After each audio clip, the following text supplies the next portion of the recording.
sweetie, whoever you can think of, right? None stands out like this guest tonight. And yes, indeed, we keep getting bigger and bigger and better and better. And yesterday's price will never be today's price. Shout out to the Boricuas from Puerto Rico on the check-in. I mean, I'm so hyped for today's guest. Hey, yo, Rich. Let me see. Let's get to it, guys.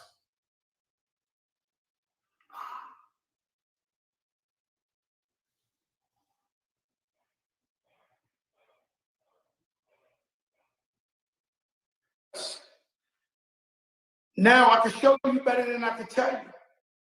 If this guest comes on, it's over. Woo! Hooah! Mr. Freeman. Hey, man. How are you? I'm terrific now. I've been fiddling around here for 10 minutes trying to find you. I know you professional. You know I'm still hip hop, Mr. Freeman. I'm still hip hop, man. I'm sorry about that. That's very cool. I know you're professional. We know you as the voice of God. How did they coin that phrase, the voice of God? Morgan Freeman. Voice of Bruce Almighty. Bruce Almighty. Yeah, remember the movie? Yes.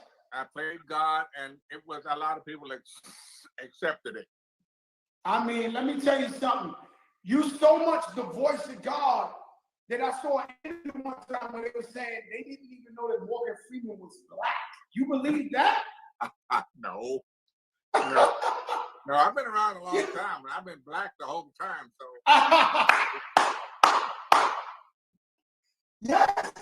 Yes. We're gonna I need that IG. Because we here tonight for a special thing. What is the movie called, Mr. Freeman? The of Mr. Chamberlain. Oh, it is the killing of Kenneth Chamberlain. The killing of Kenneth Chamberlain.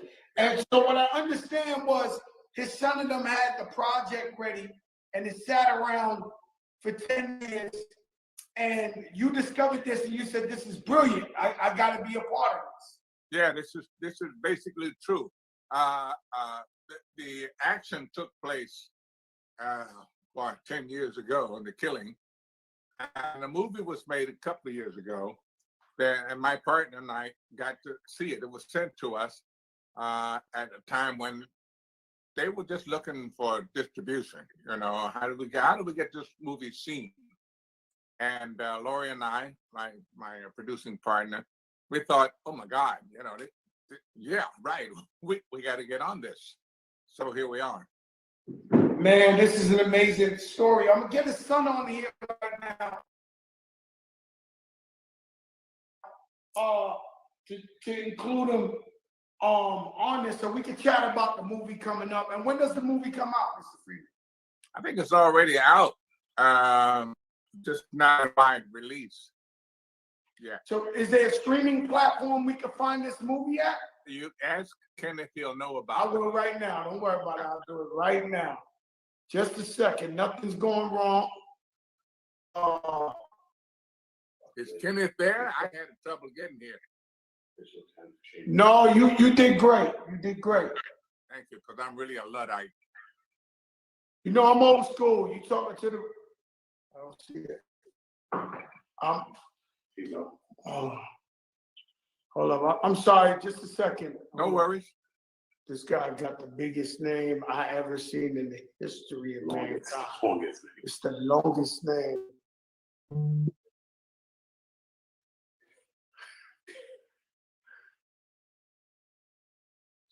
Fishy Kenneth Chamberlain. There we go. I sent the request.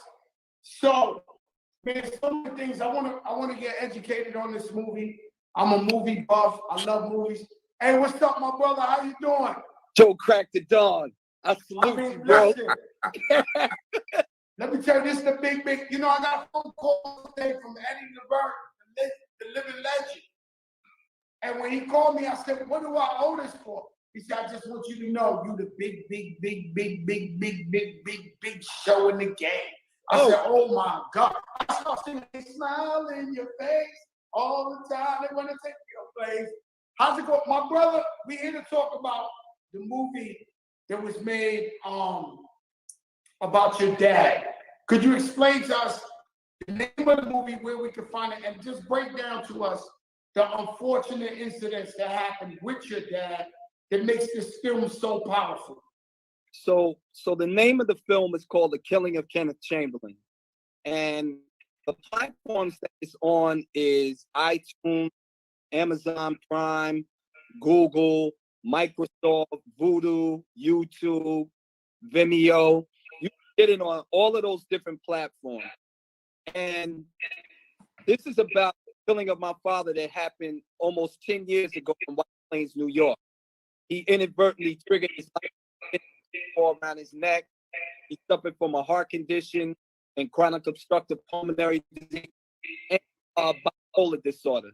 The White Plains police to his home, knocked on the door. He came to the door. He said he was okay, and that wasn't enough for these police officers. At that point, for about 90 minutes, they began to just this full out assault on my father. Because he was living in a housing project, they felt like just do that.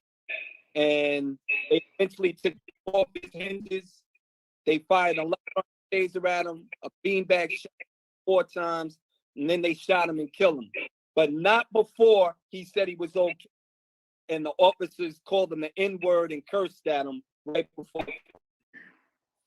And so the point is, they don't truly value our lives, especially if we don't have the money to defend ourselves, especially if we ain't got the finances. I've been there. I grew up in the projects. I grew up with the cops. I'm telling people, yo, get my lawyer. And the cops are telling me, man, you ain't got no lawyer. You ain't got no money. You ain't got shit. There ain't no lawyer coming for you. You can just shut up. Yeah, straight up, everybody, the biggest thing you say in the hood is, yo, I got my lawyer. You really ain't got your lawyer, and they know it. And so they abuse you. They abuse that fact, and that's what we call the voiceless. And that's why we make films like this, to show, to put an eye, a lens on it, and just say, hey, you thought Kenneth was voiceless, but we're going to voice him to the world. Absolutely right. And so he had a medical condition. So this is when we talk about defund the police. I always say the slogan was wrong, but the message was right. If somebody's suffering from psychiatric problems or whatever, why do you send 12 guys over there with machine guns when you can send somebody who's a psychiatrist to talk them off, give them their medication, and then we move on happily ever after? So that wasn't the case with your father. They went above and beyond to kill him. Yeah, absolutely right. And to this day, they've never given us a real justification as why they felt they needed to get inside the apartment. Now, we know that it's free to make entry, warrant, permission, or circumstances. They don't have any of those.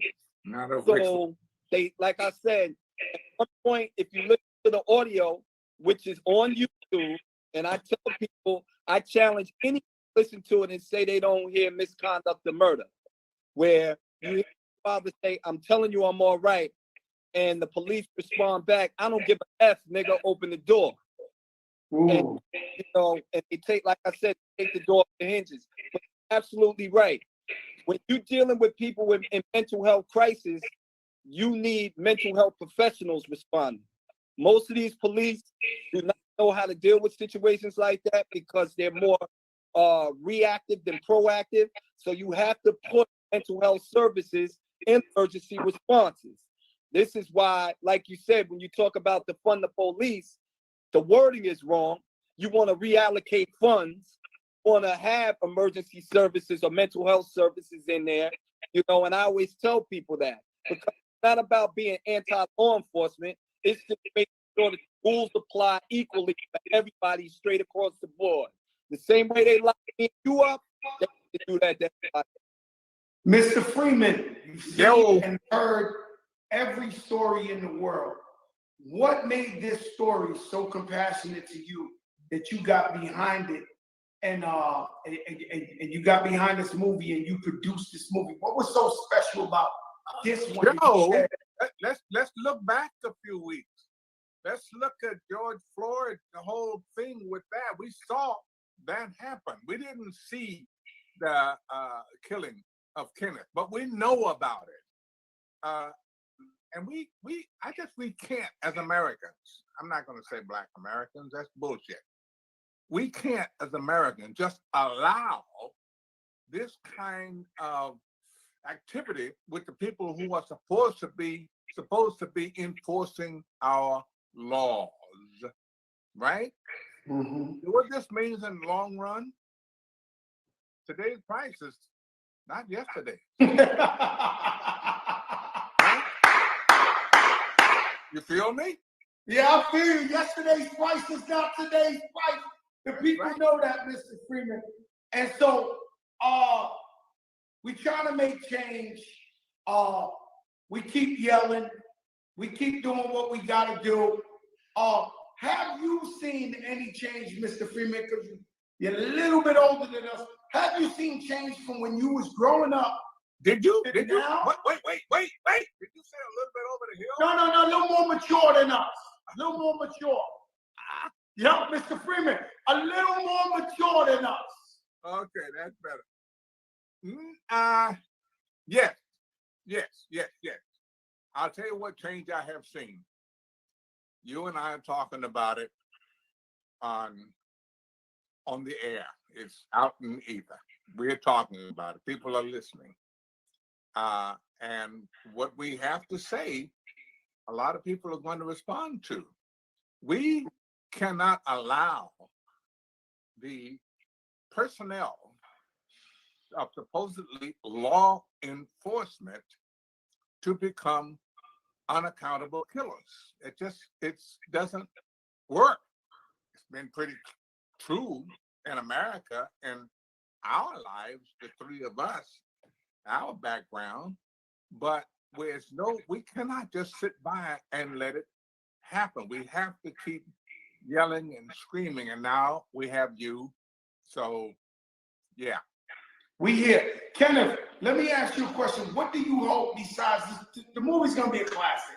From what I heard was that people are going to win awards in this movie of how compelling, how incredible the acting is, the story is in this movie. This movie's it's going to be an automatic over time. This is a classic, right? Now, what type of justice would you like to get for you and your family?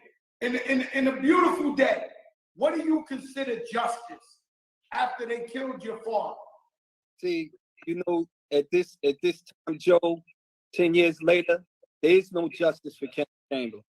There'll never be justice because nothing you can do is going to give me my father back. Because that would be on a beautiful day. That's justice.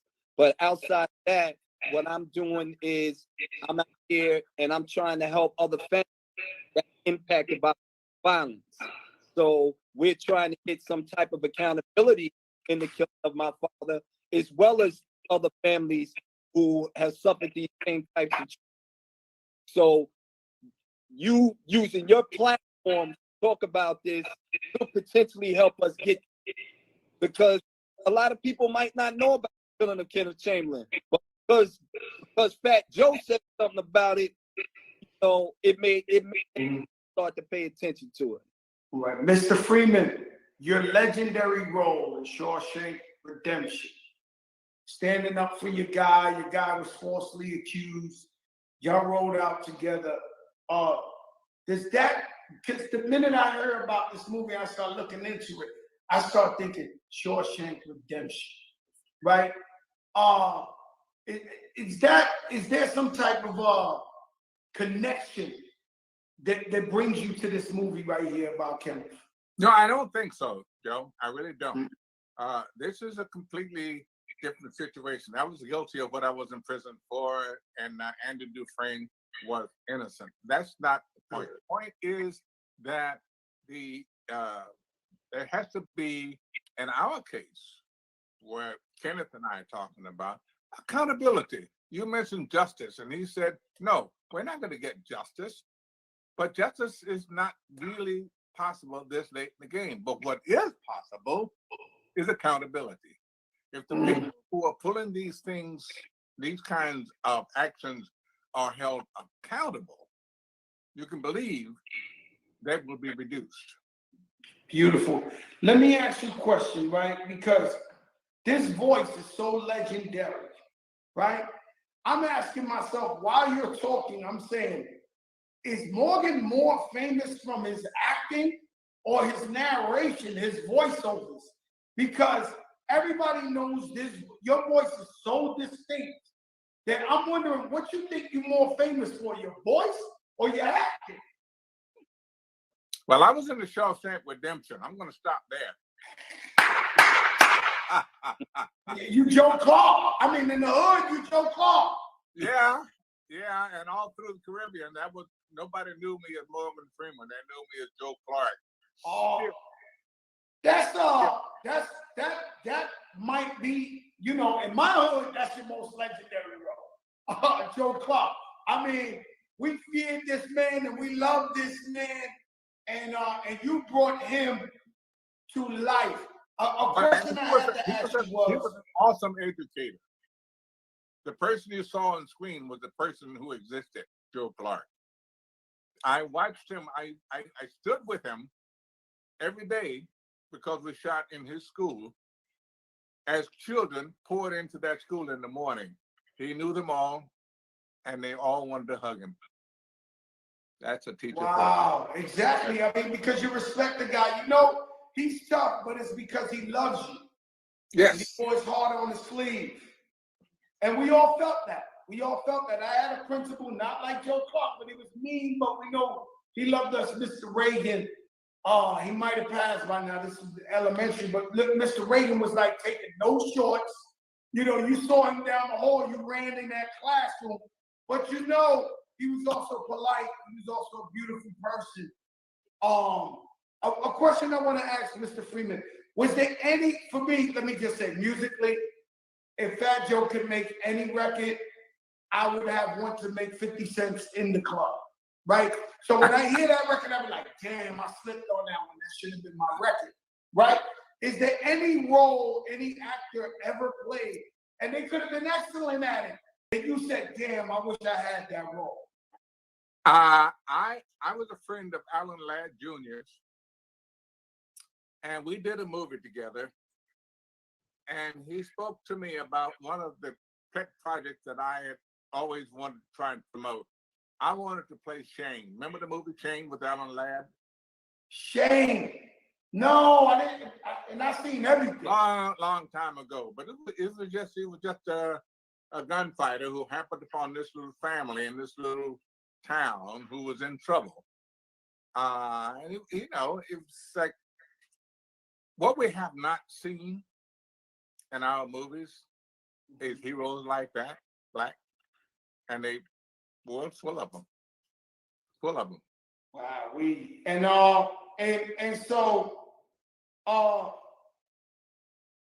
it's different. It's different type of heroes. It's like this. It's like this story right here shows you the narrative and seeing how the family suffered, and that brings a voice to what happened. And there's certain roles, like I love the Malcolm X, Spike Lee, Malcolm X. There's certain things that uplift us that maybe we didn't have like a superhero, but the message was so strong that impacted our lives. Or like the Central Park 5. Like, I don't know what they call it. That's the real name. But that right there, we sat down like a family and we cried every single one, and it was just so. And my daughter, she been living in a little house on the prairie, so she never seen nothing like this. So she's in there like getting the real deal. But this is a story that had to be told. Absolutely. Man, let me tell you something. I know you're a big time golfer, right? Well, big time, I wouldn't call it big time, but yeah, regular. Listen, Mr. Freeman. You got to be good at golf because you've been doing this thing a long time and practice makes perfect. Are you saying you're not really that good at golf? I suck. Oh, no, don't do it, y'all. Yeah, listen, don't do that, y'all. Yo, Mr. Freeman, so you out there, it's a social thing for you.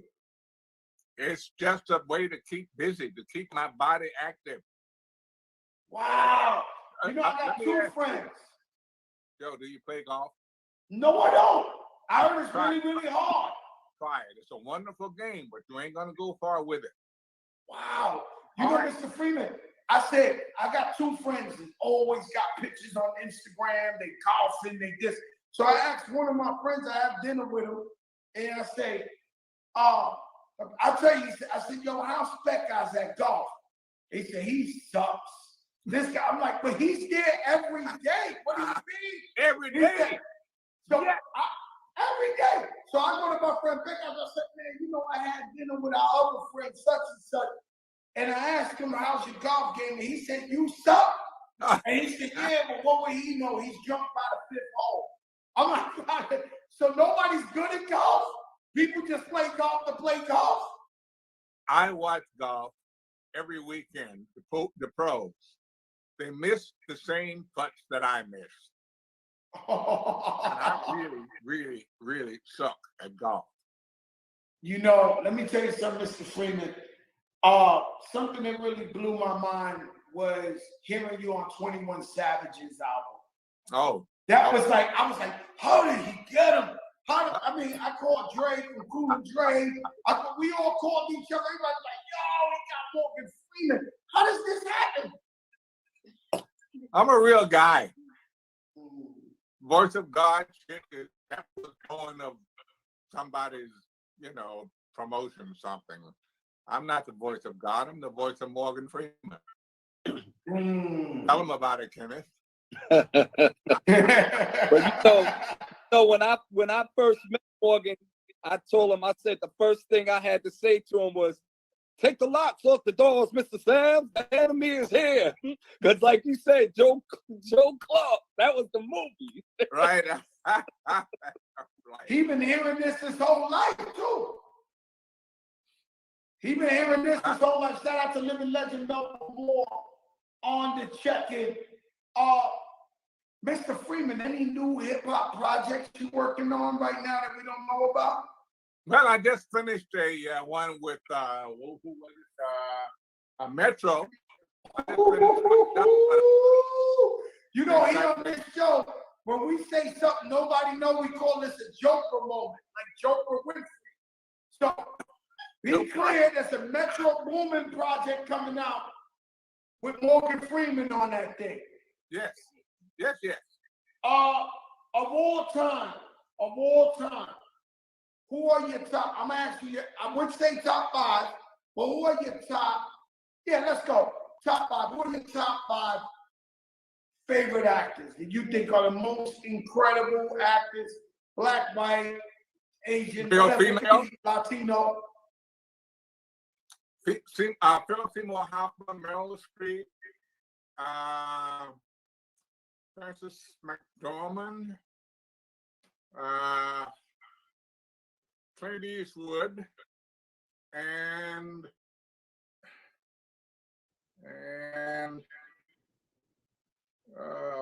one of the older guys, like Henry Fonda. I loved Henry Fonda, and as well as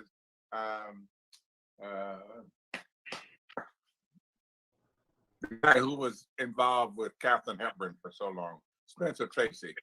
You know, I go. Now wait a minute. Don't let me leave out Sidney Poitier. Oof. He was my mentor throughout all of it. That's a legend. Sidney Poitier is a legend of all legends. Yeah. You know, to this day, when I go see my father's into these Western cowboy movies. Yeah. And what makes him happy is me and him watching the same cowboy movie.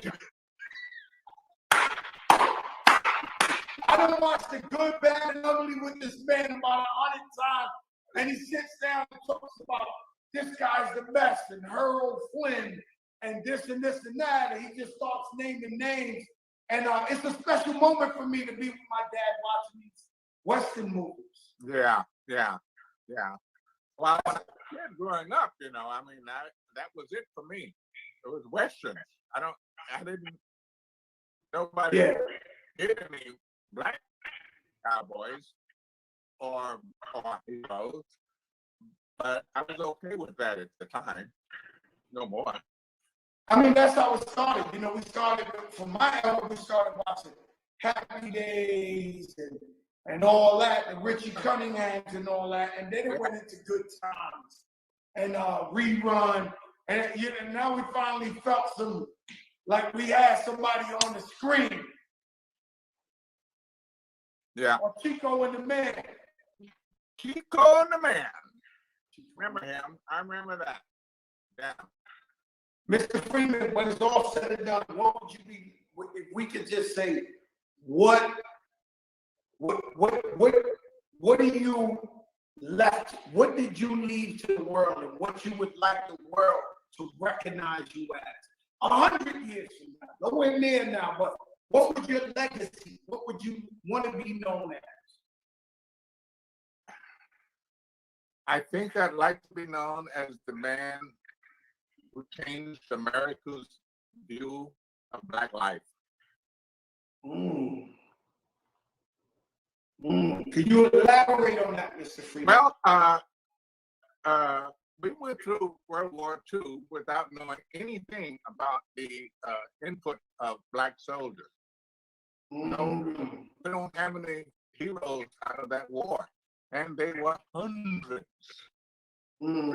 Second Fighting Group, 761st Tank Battalion, Jesus Christ, 442nd Regiment. And that was Japanese. I'm going to leave them out because if it wasn't white, it didn't mean anything in this country. And we just have so much that we could redress, so much that we could go back and say, "Oh, this happened too," that you weren't aware of. And that's what I think COVID did. Like opened our eyes into systemic racism and different things and different history that we partook in that never got exposure. Nobody never knew about it. And nowadays is what we just learning about it. And that's that, to me, that's that fine line that's going on in America now.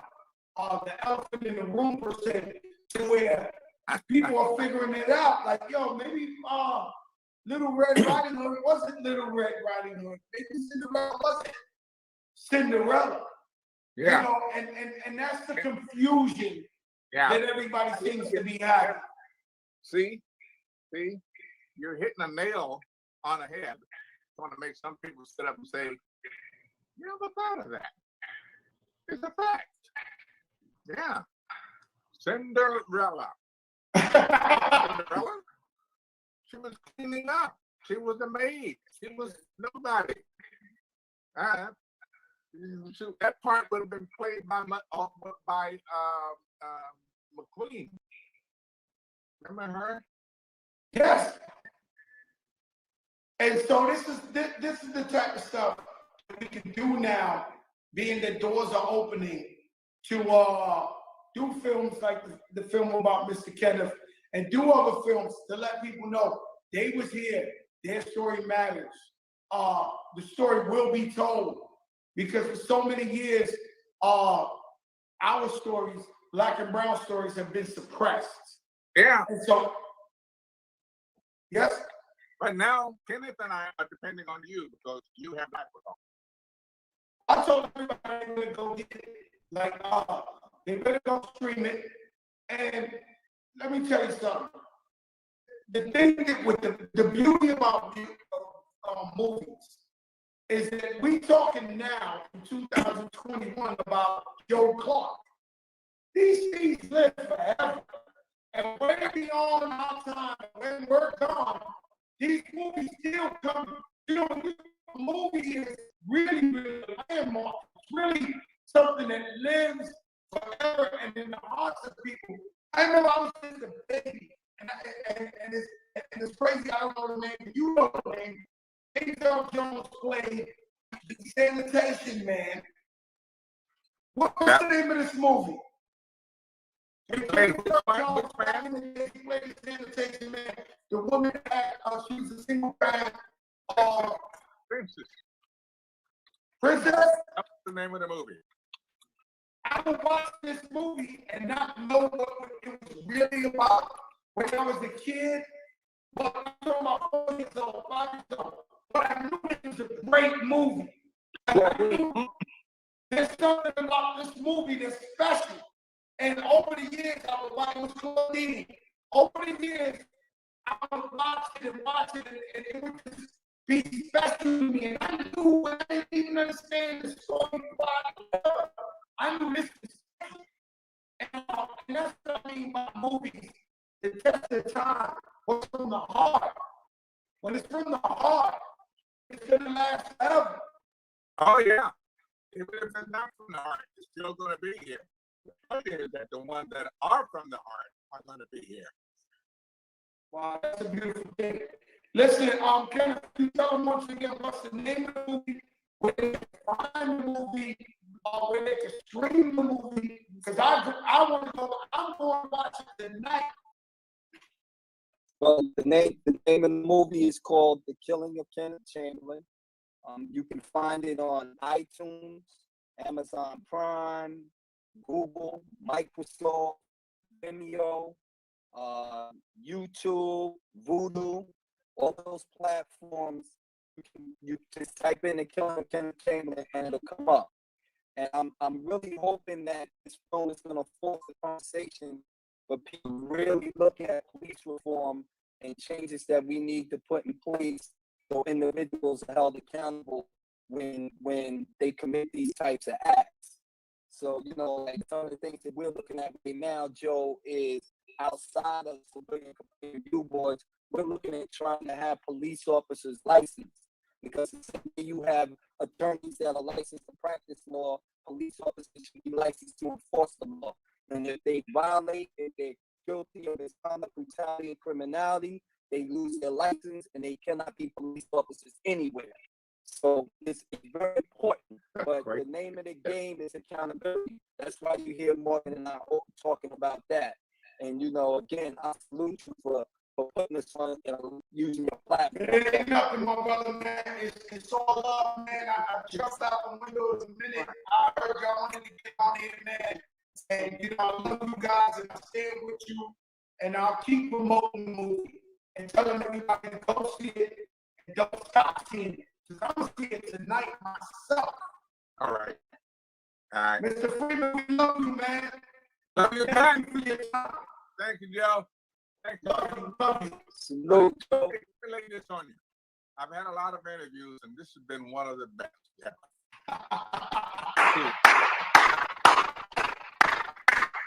Thank you, Mr. Freeman, man. We love you, man. Bye, Joe. Bye. Thank you so much. All right, Joe. All right, my brothers. Hold on, let me do what I gotta do. All right, hold up. There you go. Wow. You don't know who I know. It's simple as that. You don't know who I know. I don't care if you Ciroc. From the granite. Yesterday Ciroc is not today Ciroc. You don't know who I know. Jesus. The voice of God. The one and only Morgan Freeman. I'm not gonna lie, I was a bit nervous. Felt it right here. Started sweating. I don't know if y'all saw. I seen Joe Clark. Shawshank Redemption. The voice of God. I mean, it's levels to this, man. It's levels to this. The big show. They want me to stop. They want me to stop and give up. I'm the pre-cap king and the recap king. This all started from nothing. When God anoints you and God says, walk that walk. You see, you gotta understand, this show started at the darkest time in America's history in 100 years. And we came up there and out of fear, because I was scared, I started talking to all the fans and then realized we got to cheer the people up, got to inform them, we got to inspire them. But all the time, God is in the game. And so no matter what we do, we give all the glory to God. And I tell you every day, don't just love God when you need him. Love him at all times. Any day above ground that we don't hear about nothing happening, that we're healthy, that we got family, and happiness is the most amazing day on earth. I tell you, let your darkest moments bring your most clarity. If you ever go through something financially, can be a relationship, can be anything, and you turn around and your so-called family members, your so-called friends, they're nowhere to be around when you need them. It was all a lesson from God teaching you, you do not need these people around you. I've been betrayed before. I've been hurt. People turned their back on me. They stole from me. People I trusted the most. And guess what? I heard it. I said, man, why? Why did I have to catch your hand in the cookie jar? Why God had to show me this? But you know what? It was to get these people away from me, so that when I really get my blessings and really get everything that's coming to me, I don't have these crooks around me. Does that make sense? This is an amazing day. I had this secret. I didn't want to tell nobody. I didn't want to tell nobody. I just wanted you to click on your phone, and there you go, Morgan Freeman. The movie, Kenneth, let's get this right, man. And it's a long name. So it's The Killing of Kenneth Chamberlain Jr., The Killing of Kenneth. We got to all go and support and go watch this and tune in. I know you saw the BET Awards. You see me in Sky Blue, Louis Vuitton, UNC sneakers, diamonds was hitting. My sister looked like Naomi Campbell, Remy Ma. Once again, I want to say big ups and big love to my brother Nelly. He deserved that award for all the years, all the hits, all the contributions he ever did. I was really, really excited about that. I don't want to mess up the Morgan Freeman episode and start talking the mumbo jumbo. If y'all want me to keep going, put fire signs on. If we good, then I'll say goodbye to everybody and we let it go.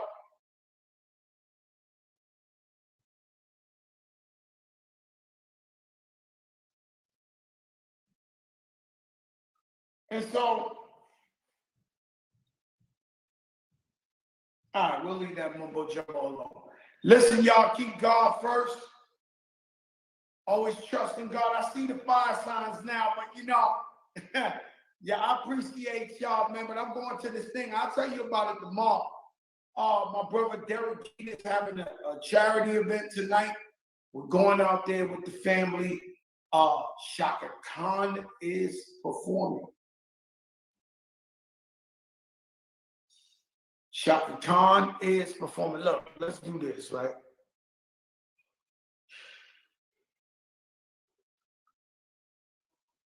It's been a while, but this brother been with me all the way.